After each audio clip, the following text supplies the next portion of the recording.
வணக்கம் நண்பர்களே. நம்ம மூளையோட 100 விழுக்காடு சக்தியையும் பயன்படுத்தினா என்ன நடக்கும்? அதை பற்றி தான் இன்னைக்கு நாம இந்த வீடியோல ரொம்ப தெளிவா பார்க்க போறோம். நாம சின்ன வயசுல இருந்தே ஒரு விஷயத்தை அடிக்கடி கேள்விப்பட்டிருப்போம். நாம நம்ம மூளையில வெறும் 10 விழுக்காடு சக்தியை மட்டும்தான் பயன்படுத்துறோம். மீதி 90 விழுக்காடு மூளை தூங்கிட்டு இருக்கு. அதை மட்டும் நாம முழுசா பயன்படுத்த ஆரம்பிச்சுட்டா நாம நினைச்ச நேரத்துல சுவரையெல்லாம் ஊடுருவி போகலாம். மனசாலேயே உலகத்தை கட்டுப்படுத்தலாம்னு சினிமாக்கள்லையும் நமக்கு தெரிஞ்சவங்க கிட்டையும் கேட்டு வளர்ந்திருப்போம். ஆனா நிஜ அறிவியல் என்ன சொல்லுது தெரியுமா? இது மனித வரலாற்றிலேயே பரப்பப்பட்ட மிகப்பெரிய பொய். உண்மையிலேயே நம்ம மூளையோட 100 விழுக்காடு சக்தியும் ஒரே நேரத்துல இயங்கினா என்ன நடக்கும்? நாம உண்மையிலேயே நம்ம மூளையை எப்படித்தான் பயன்படுத்திட்டு இருக்கோம்? வாங்க நாம தினமும் வாழ்கிற சாதாரண அன்றாட நடைமுறை வாழ்க்கையை வச்சு ரொம்ப எளிமையா பார்க்க போறோம். உங்களுக்கு புரியும்படி ஒரு எளிய உதாரணம் சொல்றேன். உங்க வீட்டை கொஞ்சம் யோசிச்சு பாருங்களேன். உங்க வீட்டுல TV, fridge, washing machine, AC, fan, mixie, லைட்டுன்னு நிறைய மின்சார பொருட்கள் இருக்கும். நான் உங்க வீட்டுக்கு வந்து ஏங்க உங்க வீட்டுல இருக்கிற அத்தனை சுவிட்சையும் ஒரே நேரத்துல ஆன் பண்ணுங்க, டிவி, ஃப்ரிட்ஜ், ஏசி, மிக்சி எல்லாத்தையும் ஒரே செகண்ட்ல ஓட விடுங்க, அப்போதான் உங்க வீடு 100 விழுக்காடு முழு சக்தியோட இயங்குதுன்னு அர்த்தம் அப்படின்னு சொன்னா நீங்க என்ன நினைப்பீங்க? என்னங்க இப்படி சொல்றீங்க? எல்லாத்தையும் ஒரே நேரத்தில் ஆன் பண்ணா வீட்டில் இருக்கிற மெயின் சுவிட்ச் ட்ரிப் ஆயிடும், ஃபியூஸ் போயிடும், எந்த நேரத்தில் எந்த பொருள் தேவையோ அதைத்தானே ஆன் பண்ணணும் அப்படின்னு ரொம்ப நியாயமாகவே கேட்பீங்க இல்லையா? நம்ம தலைக்குள்ள இருக்கிற மூளையும் சரியா அதே மாதிரி தான் இயங்குது. நாம ஒரு வேலையை செய்யும் போது அந்த வேலைக்கு மூளையின் எந்த பகுதி தேவையோ அந்த பகுதி மட்டும்தான் ஆன் ஆகும். நீங்க ஒரு பாட்டை கேட்கும் போது கேட்கும் பகுதி ஆன் ஆகும். நீங்க ஒரு விஷயத்தை பார்க்கும்போது பார்க்கும் பகுதி ஆன் ஆகும். நீங்க வீதியில நடக்கும்போது உடலை நகர்த்தும் பகுதி ஆன் ஆகும். அதை விட்டுட்டு ஒரே நேரத்துல மூளையின் 100 விழுக்காடு பகுதிகளும் முழு வீச்சில் ஆனானா அதுக்கு பேரு சூப்பர்மேன் கிடையாது. மருத்துவ உலகத்துல அதுக்கு பேரு வலிப்பு நோய். வீட்டுல இருக்கிற எல்லா சுவிட்சையும் ஒரே நேரத்துல போட்டா மெயின் சுவிட்ச் ட்ரிப் ஆகுமே, அதே போலத்தான் மூளையின் அத்தனை நரம்புகளும் ஒரே நேரத்தில் இயங்கினா மூளை தன் கட்டுப்பாட்டை இழந்து செயலிழந்து விடும். இன்னும் தெளிவா புரியணும்னா உங்க வீட்டு சமையலறைய யோசிச்சு பாருங்க. காலையில எழுந்து நீங்க சமைக்க போறீங்க. சமைக்கும் போது உங்க 2 கை, கண், மூளையோட கவனத்தை பயன்படுத்துறீங்க. அந்த நேரத்துல உங்க கால்களால வேகமாக ஓட முடியாது, உங்க காதுகளால ஆழ்ந்த தூக்கத்தை அனுபவிக்க முடியாது. அப்போ சமைக்கும் போது உடம்போட குறிப்பிட்ட சதவீத உறுப்புகளை மட்டும்தான் பயன்படுத்துறீங்கிறதுக்காக மீதி உடம்பு வீணா கிடக்குதுன்னு அர்த்தமா? இல்லைதானே? எந்த நேரத்துல எந்த உறுப்பு தேவையோ அதை உடல் அழகா பயன்படுத்துது. அதே போலத்தான் நாள் முழுதும் நாம செய்கிற விதவிதமான வேலைகள் மூலமா நாம நம்ம மூளையோட 100 விழுக்காடு பகுதியையும் தினமும் பயன்படுத்தி கொண்டுதான் இருக்கிறோம். நாம ஒண்ணுமே செய்யாம சும்மா உட்கார்ந்து இருக்கும்போது கூட, கட்டில்ல படுத்து தூங்கும் போது கூட நாம நாள் முழுதும் பார்த்த விஷயங்களை நினைவில் சேமிக்கவும், இதய துடிப்பை சீரா வைக்கவும், நாம யோசிக்காமலேயே நுரையீரலை சுவாசிக்க வைக்கவும் மூளை தொடர்ந்து வேலை செய்து கொண்டுதான் இருக்கிறது. ஸ்கேன் கருவிகள் மூலமா ஆராய்ந்து பார்த்தப்போ நாம ஒரு சாதாரண காய்கறியை நறுக்கும் போது கூட அல்லது ஒரு பேப்பரை படிக்கும் போது கூட மூளையின் பெரும்பாலான பகுதிகள் ஏதோ ஒரு விதத்தில் சுறுசுறுப்பா இயங்கிட்டு இருக்கிறது நிரூபிக்கப்பட்டுள்ளது. மூளையில பயன்படாமல் சும்மா கிடக்கிற ஒரு இடம் கூட கிடையாது. அப்போ இந்த 10% கதை எப்படித்தான் உலகத்துல பரவுச்சு? யார் இந்த கதையை கட்டுக்கதையா அடிச்சு விட்டது? இது 19ஆம் நூற்றாண்டின் இறுதியில உருவான ஒரு பெரிய வரலாற்று தவறு. வில்லியம் ஜேம்ஸ்னு ஒரு உளவியலாளர் இருந்தாரு.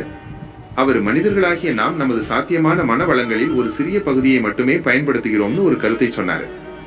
அவர் மனுஷனோட திறமையை பற்றி பேசினாரே தவிர மூளையோட உடற்கூறு அமைப்பை பற்றி பேசவே இல்லை. ஆனா இதை தவறா புரிஞ்சுகிட்ட சில சுயமுன்னேற்ற எழுத்தாளர்களும் சினிமா இயக்குனர்களும் மனுஷன் மூளையில 10% தான் பயன்படுத்துறான்னு பத்திரிகைகள்ல சுவாரஸ்யமா எழுத தொடங்கிட்டாங்க. எங்க கிட்ட வாங்க, நாங்க உங்களோட மீதி 90% மூளையை திறந்து வைக்கிறோம்னு வியாபாரம் செய்ய தொடங்கிட்டாங்க. சினிமாக்கள் இந்த பொய்யை இன்னும் அழகாக்கி மக்கள் மனசுல ஆழமா விதைச்சிடுச்சு. ஆனா கொஞ்சம் யோசிச்சு பாருங்க. பரிணாம வளர்ச்சியின்படி நம்ம மூளைங்கிறது நம்ம உடலின் மொத்த எடையில் வெறும் 2 விழுக்காடு மட்டுமே கொண்டது. ஆனா நாம சாப்பிடும் உணவிலும் சுவாசிக்கும் ஆக்சிஜனிலும் 20 விழுக்காடு ஆற்றலை இந்த மூளை ஒண்ணே மட்டும்தான் தனக்காக எடுத்துக்குது. இயற்கையும் பரிணாம வளர்ச்சியும் அவ்வளவு முட்டாள்கள் கிடையாது. பயன்படாத 90% பகுதிக்கு அவ்வளவு பெரிய உணவையும் ஆக்சிஜனையும் வீணா தந்து பராமரிக்க வேண்டிய அவசியம் இயற்கைக்கும் பிரபஞ்சத்திற்கும் இல்லை. பயன்படாத எந்த ஒரு உறுப்பையும் இயற்கை காலப்போக்கில் அழிச்சிடும். ஆனா மூளை இன்னைக்கு இவ்வளவு பெருசா இயங்குதுன்னா அதோட ஒவ்வொரு பகுதியும் நமக்கு அத்தியாவசியமானது என்பதால் தான். இப்போ உங்க மனசுல ஒரு பெரிய கேள்வி வரலாம். நாம எல்லாருமே மூளையை 100% தான் பயன்படுத்துறோம்னா அப்புறம் ஏன் ஐன்ஸ்டீன், அப்துல் கலாம், செஸ் சாம்பியன்கள் மாதிரி ஆட்களால் மட்டும் அவ்வளவு வேகமா யோசிக்க முடியுது? நாம ஏன் அவங்கள மாதிரி ஜீனியஸா இருக்க முடியல? இங்கேதான் உண்மையான அறிவியல் ஒளிஞ்சிருக்கு. மூளையோட அளவு அல்லது சதவீதம் முக்கியம் இல்லை.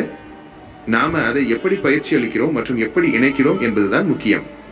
உதாரணத்துக்கு ஜிம்முக்கு போற ஒருத்தனையும் ஜிம்முக்கே போகாத உங்களையும் எடுத்துப்போம். உங்க 2 பேருக்கும் உடம்புல ஒரே அளவிலான தசைகள் தான் இருக்கு. ஆனா தினமும் ஜிம்முக்கு போய் உடற்பயிற்சி செய்யறவனோட தசை வலிமையா இருக்கு, ஜிம்முக்கு போகாத நம்ம தசை சாதாரணமா இருக்கு. 2 பேருக்கும் உடம்பு ஒண்ணுதான், ஆனா கொடுத்த பயிற்சி தான் அந்த இடத்துல பெரிய வித்தியாசத்தை உருவாக்குது. அதே போலத்தான் நம்ம மூளையும். மூளைங்கிறது ஒரு தசை மாதிரி இயங்கக்கூடிய நரம்பு மண்டலம். நீங்க மூளைக்கு எவ்வளவு அதிகமாக பயிற்சி தர்றீங்களோ அந்த அளவுக்கு மூளையில இருக்கிற கோடிக்கணக்கான நியூரான்களுக்கு இடையே புதிய புதிய பாலங்கள் உருவாகும். இந்த நரம்பு இணைப்புகளை சைனாப்ஸ் அப்படின்னு சொல்லுவாங்க. நீங்க ஒரு விஷயத்தை மீண்டும் மீண்டும் பயிற்சி செய்யும் போது அந்த நரம்பு பாதைகள் பல மடங்கு அடர்த்தியாகும்.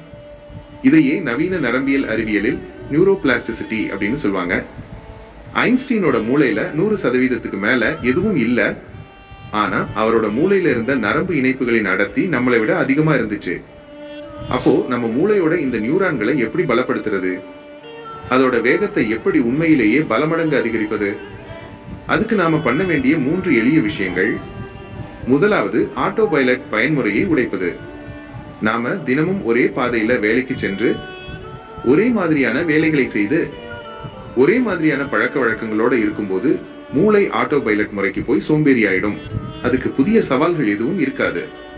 ஆனா நீங்க ஒரு புதிய மொழியை கற்கும் போதோ, ஒரு புதிய இசைக்கருவியை வாசிக்கும் போதோ அல்லது புதிய திறன்களை கற்கும் போதோ மூளை உடனடியாக விழிப்புற்று புதிய நரம்பு பாதைகளை உருவாக்க தொடங்கும். இரண்டாவது, ஆழமான தூக்கம். நம்ம போன்ல ஜங்க் ஃபைல்களை டெலீட் செய்து மெமரியை ஃப்ரீ பண்ற மாதிரி நாம இரவில் ஆழமாக தூங்கும் போதுதான் மூளையில் உள்ள செல்கள் தேவையில்லாத கழிவுகளை வெளியேற்றும். நாள் முழுதும் நாம பார்த்த படித்த விஷயங்களை ஒழுங்கமைத்து முக்கிய நினைவுகளை சேமித்து வைக்கும். சரியான தூக்கம் இல்லாதப்போ மூளையோட நினைவாற்றலும் சிந்திக்கும் திறனும் பாதியா குறைஞ்சிடும். மூன்றாவது, இரத்த ஓட்டத்தை அதிகரிப்பது. நாம வேகமாக ஓடும் போதும் நடக்கும் போதும் இதய துடிப்பு அதிகரித்து மூளைக்கு செல்லும் இரத்த ஓட்டம் பல மடங்கு பாயும். இதனால் மூளைக்கு அதிகப்படியான ஆக்சிஜனும் குளுக்கோஸும் கிடைத்து அது சுறுசுறுப்பாக இயங்கும். அதனால் நான் மூளையில 10% தான் பயன்படுத்துறேன் என்ற தவறான நம்பிக்கையை இனி தூக்கி எறியுங்கள். இயற்கை உங்க தலையில உலகத்தின் அதிநவீன சூப்பர் கம்ப்யூட்டரை ஏற்கனவே 100% முழு சக்தியோட பொறுத்திடுச்சு. பயன்படாத 90%ஐ தேடி அலைவதை விட இருக்கின்ற மூளைக்கு சரியான சவால்களையும் நல்ல தூக்கத்தையும் கொடுத்து அதை எந்த அளவுக்கு சரியான விஷயங்களுக்கு பயன்படுத்துறீங்க என்பதில் தான் உங்களின் உச்சகட்ட வெற்றியே ஒளிஞ்சிருக்கு. இந்த உண்மையை உங்க நண்பர்களுக்கும் ஷேர் பண்ணுங்க. மூளையை பற்றி நீங்க தெரிஞ்சுக்க விரும்பும் அடுத்த விஷயம் என்ன என்பதை கீழே கமெண்ட்ல சொல்லுங்க. நன்றி.